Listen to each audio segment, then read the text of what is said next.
She was a jazz singer. He was a TV news anchor who saw her perform at a nightclub. She's just beautiful, and she just had this presence about her. Julian was this happy-go-lucky guy. I was a little more grounded, maybe. Our relationship was good. We had a good time with one another.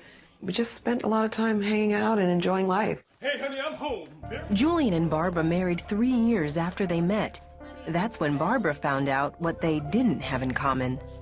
We had very different views on money, and that's something I guess we didn't talk about earlier on. His credit wasn't good, and mine was stellar, so I put him on my credit card, and I saw that he wasn't good at handling that.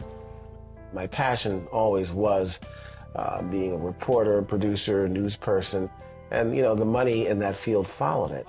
I was reckless with my money. I didn't save money. I was hoping at some point in my career, after making a lot of money and doing things, that I could, get that big mansion. Julian maxed out their credit card, trying to achieve a lifestyle they couldn't afford. In the process, he completely ruined Barbara's credit. Then I was angry. Okay, I was. And I didn't feel he took it seriously enough. It was like, okay, don't worry about it. We're going to work it out. But I'm like, no, but I am worried about it because this is now my record is stained, as a result of your, irresponsibility. Now I'm scared because I've got this woman, I've got this prize, I have to be somebody now that I've never been before. Julian realized there were deeper roots to the problems he had with money. She's going to find out the real insecure Julian, and then all of a sudden things will start tumbling down. And so I think that there were seeds of insecurity all along for me. Barbara chose to suffer in silence, but she'd had enough.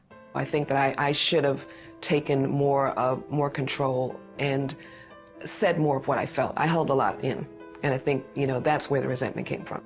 So I really didn't know to the extent of how these things were affecting her. She was really thinking about leaving. You gotta grow up and mature and handle things as a mature adult. And I didn't see that in him. The couple went for counseling, but it didn't help. And Barbara moved out. And it's what's supposed to happen to me. That we were supposed to get married and stay together. I literally didn't know what to do. I marched myself up 42nd Street to Citibank and sat down, and I started to cry. And the manager said, "What's wrong?" I said, "My wife has left me, and I don't know how to balance a checkbook. Could you help me?" It was a very humbling experience. Julian slowly learned to manage his finances with help from his banker. He tried to drown himself in his work, but always thought about Barbara. I didn't know where to turn, wanting this to work, but couldn't figure out what might be wrong. I started seeking answers. Julian's quest led him to church. He grew up going to church and hearing about God, but he says that God was relegated to second place as he sought career success and marriage.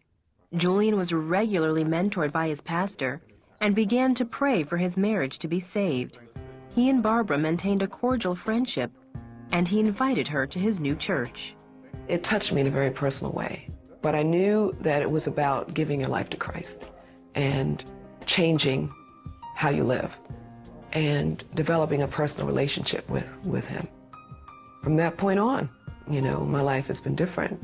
I've got this Holy Spirit in me now to show me that there was something to all of this being saved, that there was just something more than just pastor, that there was something that I had to see, that I had to experience, that was becoming very real to me. The couple began going to church together and eventually renewed their wedding vows. I knew that none of this was by my own effort. I realized that. I realized this is all God. Everything seemed perfect until once again financial trouble hit. Julian, now a network news anchor, was suddenly fired.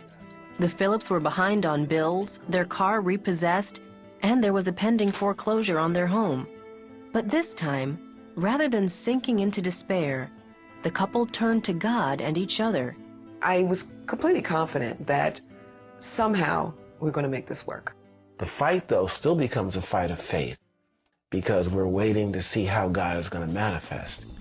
A few months later, he got a job offer as a communications director for a congressman. I have found that when you're faced with what seems to be the impossible, he can turn it around. I would say that God has restored my marriage. He has shown me a side of my husband that has helped us to grow together, has drawn us closer together. I mean, we are best friends and we support one another. And so he has allowed us to grow together and to learn from each other and use that knowledge to make our marriage better.